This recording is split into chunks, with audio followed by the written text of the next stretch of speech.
Welcome back. If you are joining me for the first time, my name is Akinola Folarin. I'm a nation builder who is passionate about the transformation of our dear country, Nigeria. One of the issues I raised in my last video was the need for us to have a national culture as a people. And you may be wondering, what does that even entail? Now, let me share this short story with you. About 15 years ago, when I had my national youth service in Calabar, Cross River State.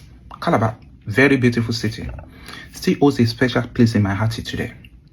One of the first things I noticed as I traveled to work in the city every morning was the presence of men and women sweeping and cleaning all the major roads and streets every day.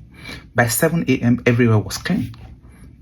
And that was so impressive to me, given where I was from at the time. But there was even something more impressive.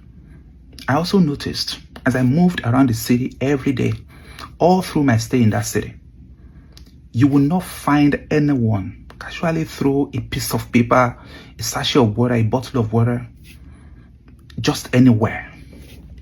On the streets, on the major roads. No, it was like a taboo. It was simply unacceptable.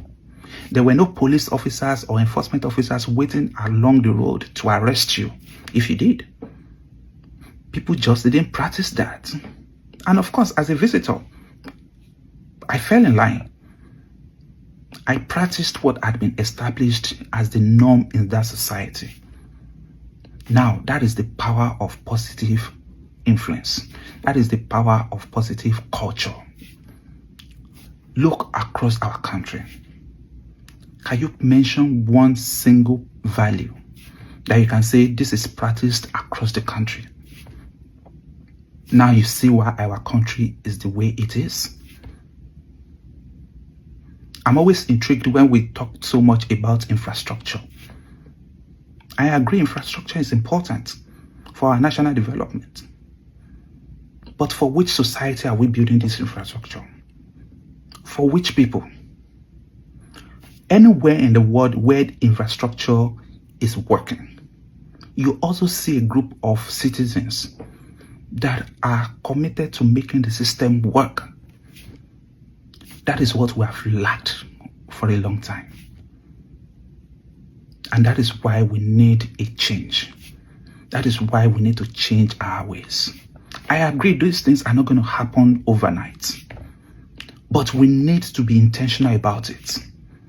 We need to have a culture that is grounded in excellence. We need to have a culture that is grounded in hard work, integrity, patriotism, respect for the rule of law. There are no two ways around it. You can't build a society only on infrastructure. You also need to build positive values in the people. Societies will not succeed only on infrastructure. What if we began with our schools? Our primary schools across the country. What if we had a national policy that says this is the minimum standard that you can have for primary school across the country? Primary schools across the country cannot go below this standard. So that what is acceptable in Lagos is what is acceptable in Sokoto. What you find in Kaduna is what you find in Calabar. There are no two ways around it.